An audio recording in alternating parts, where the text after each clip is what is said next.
수출 5대 강국 공약을 발표드리겠는데요. 저는 이걸 지금 선거를 나와서 발표하는 게 아니고 제가 경기도지사가 2006년에 됐는데요. 그때부터 시작해서 거의 한 20년간에 걸쳐서 일관되게 제가 주장하고 지금 또 일관되게 그 부분을 같이 주장하고 있습니다. 그건 제 인터넷 같은 데서 당시 기사나 검색해 보시면 다 확인하실 수 있습니다.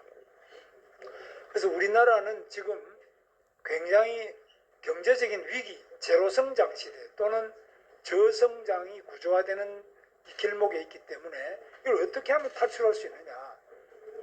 제가 지금까지 이야기해 왔던 경기도지사 처음 할 때부터 지금까지 해왔던 우리 박수영 의원 계시지만은 그때부터 지금까지 저는 일관되게 기업이 중요하다. 기업이. 그럼 저 사람은 저는 많은 욕을 먹었습니다. 저 사람은 분명히 삼성에 돈을 먹었겠지. 그러니까 자꾸 삼성을 도와주는 거 아니냐.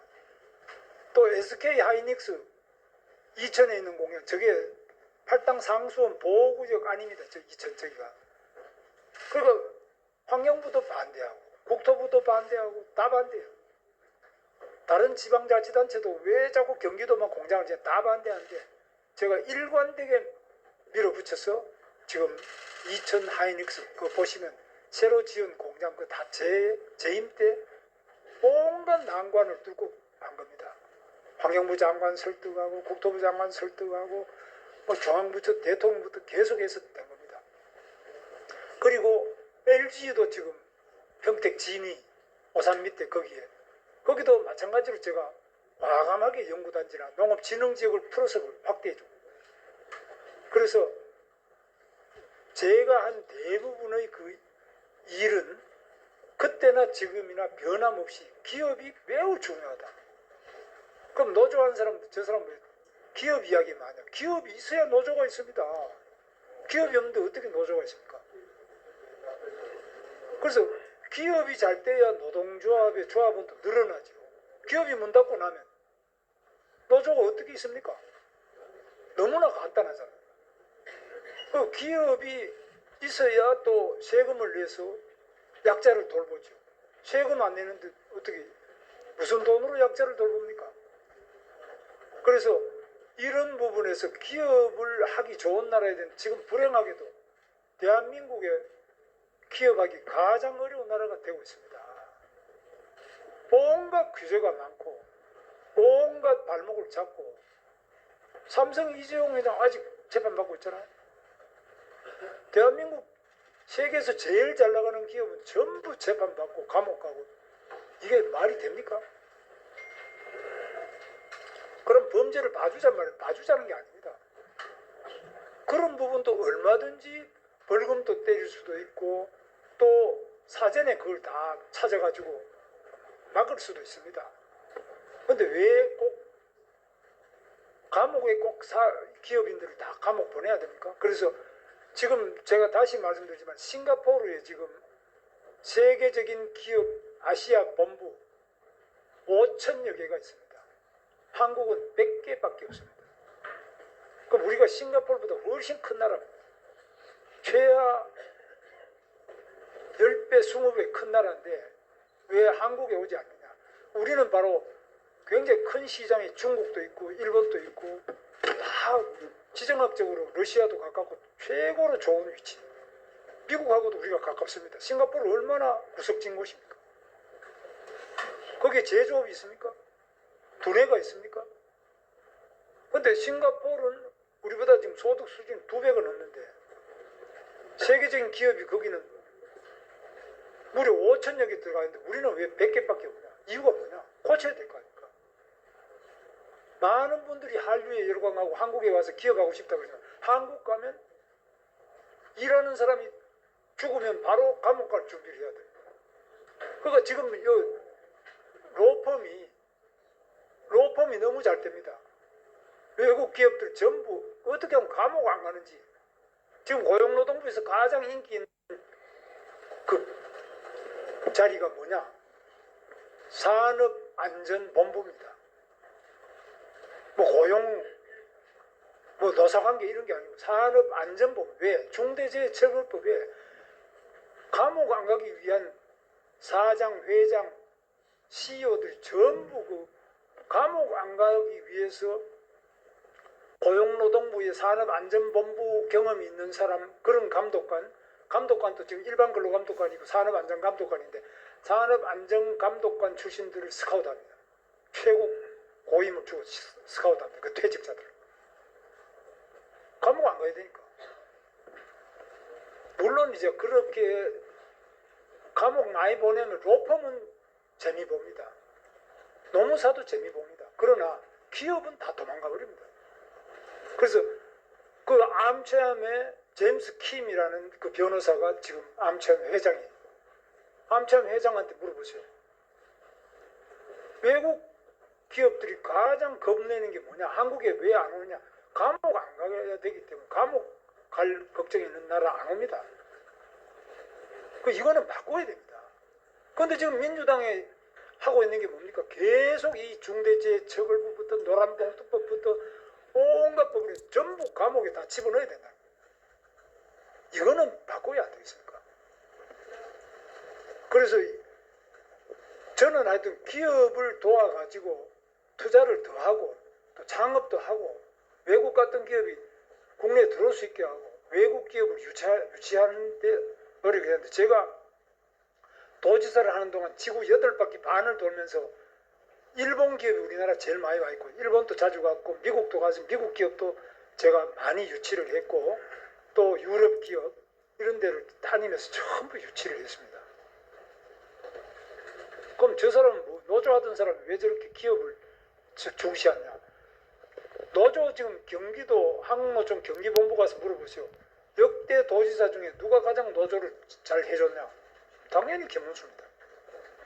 노조가 무슨 소리 하는지 다 알고 미리 다 해준다는 거예요. 사업하기 전에 다 해줍니다. 돈 얼마 안 들어갑니다. 사람 마음을 읽고 마음을 맞춰서 미리 잘 하면 사올 일이 뭐가 있습니까? 왜 사옵니까? 오늘 김문수는 뭐 노조 때려잡아가지고 기업 유치 아닙니다. 노조와도 관계가 제일 좋고 기업인도 경기도에 상공회의소가 24개가 있습니다. 경기도 상공회의소 24개 가서 다 회장들한테 물어보세요. 누가 가장 기업을 잘해줬냐? 김문수라고 할 겁니다. 당연히. 삼성 가서도 물어보세요. SK 가서 물어보세요. LG, 현대, 기아 어디를 가서 물어보든지 누가 가장 기업에 대해서 잘해줬냐? 김문수입니다. 노조도 잘해주고 기업도 잘해주고 그거 가능하냐? 가능하지. 왜 가능 안 합니까? 노조도 잘해주고 기업도 잘해주는 게 왜 불가능합니까? 두 개가 바로 공동체 이익이 공동체입니다. 그래서 저는 노사정 그러니까 노사정이 다 일체다. 하나다. 이해관계가 일치합니다. 정부나 노조나 회사나 국민은 이익이 일치합니다. 근데 내가 이런 이야기하면 저거 완전히 맛이 갔다 그러거든. 민주당식은 노조가 우선이지. 노조가 우선이면 그 기업 없이 노조가 있을 수 있습니까? 자, 그래서 지금 이 위기 상황에 대한 정확한 이해를 해야 되는데 먹사니즘요? 먹사니즘이 뭡니까? 먹고 사는 거. 먹고 살려면 어떻게 해야 돼? 기업이 있어야 먹고 살지. 기업이 없는데 어떻게 먹고 삽니까? 또 기업이 우리나라 기업은 뭡니까? 수출해야 먹고 살죠. 수출 안 하고 지금 국내 내수만 갖고 우리가 이렇게 살 수 있습니까? 그리고 또 두 번째, 우리나라를 굉장히 위기로 보는데요. 네덜란드, 벨기에, 독일보다 더 잘 살고 영국보다 더 잘 삽니다. 프랑스보다 더 잘 삽니다. 그 말이 되냐? 말이나 현실이 그렇습니다. 싱가포르, 중국보다 더 잘 살고 한국보다 더 잘 살아요. 싱가포르 소득 7만 달러 넘어요. 우리는 지금 4만이 안 되잖아요. 일본보다 더 잘 살잖아요. 싱가포르 작은 나라고 서울만 크기가 서울밖에 안 되는데 왜 중국보다 더 잘 살고 이 강대하고 잘 나가는 일본보다 더 잘 살고 싱가포르가 한국보다 더 잘 살아요. 작은 나라인데 어떻게 잘 사냐? 그게 리더십이에요. 리더십. 왜 대한민국이 못 삽니까? 안 되는 이유가 뭡니까? 작은 나라라고 못 살지 않습니다. 작은 나라라도 우리가 잘하면 얼마든지 잘 살 수 있습니다. 정말 기자 여러분들께 제가 꼭 말씀드리고 싶은 거는 우리가 중국에 되겠나? 일본에 되겠나? 미국에 되겠나? 이미 일본을 능가하고 있습니다. 중국이 추격하고 있지만 우리가 얼마든지 잘 살 수 있습니다. 저는 오늘 그걸 말씀드리려고 합니다. 제가 이제 오늘 발표문을 조금 읽겠습니다. 수출은 대한민국 경제의 심장입니다. 우리는 자원도 내수시장도 부족했던 세계 최빈국에서 출발했지만 국민의 근면함과 기업가 정신으로 세계가 인정하는 무역강국으로 우뚝 섰습니다. 그러나 지금 전 세계에서 트럼프 현상과 같은 극단적 보호무역주의가 다시 고개를 들고 있습니다. 대한민국 수출이 위기입니다. 글로벌 공급망은 정치적으로 재편되고 보이지 않는 장벽과 차별적 규제가 수출 기업들을 위협하고 있습니다. 이럴 때일수록 더 넓은 시장을 향해 더 과감하게 나아가야 합니다. 수출로 다시 일어서는 대한민국, 이 김문수가 만들겠습니다. 첫째, 한미 정상회담, 대통령 직속 민관 원팀 기구 가동으로 트럼프 관세 압박에 신속하게 대응하겠습니다. 당선 즉시 한미 정상회담을 추진하겠습니다. 관세 문제와 조선, LNG, 방산, K방산, 반도체, 원전, 투자협정을 아우르는 포괄 패키지 협상을 추진하겠습니다. 두 번째로 대통령 주재의 수출진흥회의를 정례화하겠습니다. 이 부분도 뭐 다 하던 거 아니냐 그런데 저는 분명히 다르게 꼭 실천을 합니다. 세 번째, 세계 무역 공급망 관세 환율 리스크에 선제 대응하겠습니다. 네 번째, 중소 중견 수출 기업의 든든한 버팀목이 되겠습니다. 중소 중견 기업도요, 피눈물 나는 사연이 많습니다. 도와드릴 게 너무너무 많습니다. 그러나 무조건 도와드리는 게 아닙니다. 잘하는 중소기업, 잘하는 벤처기업, 잘하는 중견기업, 잘하는 데는 많이 도와줘서 더 크게 해주고, 뭐 안 되는 데는 문 닫아야 될 거 아닙니까? 어떻게 합니까? 무조건 도와주자는 게 아닙니다. 지금 너무 무조건 도와주자, 이거는 곤란합니다. 다섯 번째, 청년을 글로벌 시장의 수출 전문 인력으로 키우겠습니다. 우리 청년들을 아주 우수합니다. 전 세계 시장을 향해서 뛰고, 그것도 돈 버는 청년들로 뛰어야 돼요. 돈 쓰러 다니는 청년이 아니라 돈 버는 청년으로 다 우리가 육성시켜 내야 돼요. 여섯 번째, 첨단 기술 산업을 육성하고 디지털 서비스 무역 강국으로 도약하겠습니다. 반도체, 배터리, AI, 원전, 제약, 바이오, 2차전지, 서비스, 콘텐츠, 핀텍, 의료, 교육, 이런 부분은 전 세계 최고고, 우리가 최첨단 AI를 비롯해서 이런 부분에서요, 당연히 세계 최고의 우리 젊은이들이 세계 최고의 기술 수준을 세계에서 제일 스피디하게 제일 빠른 속도로 우리가 성취해냅니다. 저는 믿습니다. 우리 젊은이들 못할 게 없습니다. 다만 이들이 꿈을 이룰 수 있는 자리가 없는 겁니다. 이 자리를 마련해 드리고 이 자리를 통해서 세계적인 리더로 다 길러낼 수 있습니다. 교육도 바꿔야 됩니다. 지금 대학 교육 이런 식으로 완전히 등록금만 동결해가지고 아무것도 될 수 없는 우수한 교수를 우리가 초빙해야 될 거 아닙니까? 세계적인 석학들을 초빙해서 우리 젊은이들하고 만나게 해줘야죠. 그냥 사고력 교육 이것만 가지고는 세계를 이끌어갈 수 없습니다.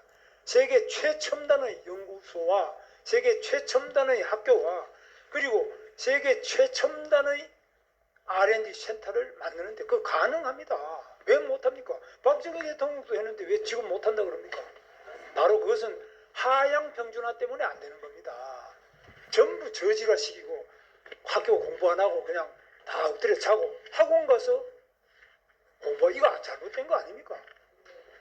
그래서 대학이나 유초, 중, 고등학교 전부 다 정말 세계 최고 수준으로 만들 수 있으면 저는 해봤습니다. 할 수 있습니다. 쓸데없는 허황한 소리에 기자 여러분들 귀를 기울이지 마시고 정말 저한테 물어보십시오. 그게 어떻게 가능해요? 제가 끝장토록 하루 종일 해서도 제가 여러분한테 말씀을 드리겠습니다. 지금 우리가 이런 형식적인 공약, 선거, 구호 이거 안 됩니다. 실질적으로 우리나라 현장에 맞고 그것이 정말 제대로 대한민국을 한 단계 업그레이드 시킬 수 있는 그런 김문수를 꼭 좀 한번 살펴봐 주시기 바랍니다. 대한민국 수출로 위기를 돌파해온 나라입니다. 박정희 대통령이 80년대 마이카 시대를 열겠다고 했을 때 당시 서울대 당시 저는 상과대학 그 경제학과 교수들 비롯해서 기술도 없고 자본도 없고 시장도 없는 대한민국 반드시 실패한다. 안 된다. 독재다. 저거는 히틀러의 아우토반, 폭스바겐처럼 독재를 위한 그 수단이다. 반대했는데 저도 교수들 말씀대로 반대했습니다. 그러나 박정희 대통령은 다 불가능하다고 하던 그 마이카 세계 최고의 현대 기아차를 만들어냈습니다. 왜 못합니까? IMF 때 수출이 우리를 살렸고 코로나 때도 수출이 버팀목이었습니다. 이제는 대통령이 다시 수출도 챙기고 기업도 챙겨야 됩니다. 김문수는 직접 세계 시장을 누비는 경제 대통령이 되겠습니다. 수출 대통령이 되겠습니다. 기술, 과학 대통령이 되겠습니다. 저는 경기도지사를 역임하면서 투자유치를 위해 지구를 8바퀴 반 이상 돌았고 투자유치 설명회를 열었습니다. 국내 주요 기관과 기업과 106차례 이상의 MOU를 체결했습니다. 일자리 도지사라는 새로운 별명도 얻었습니다. 이제 수출 5대 강국 반드시 실현하겠습니다. 다시 일어서는 대한민국, 수출로 앞서가는 대한민국 김문수가 만들겠습니다. 저는 해봤습니다. 할 수 있습니다. 한번 해봅시다. 감사합니다.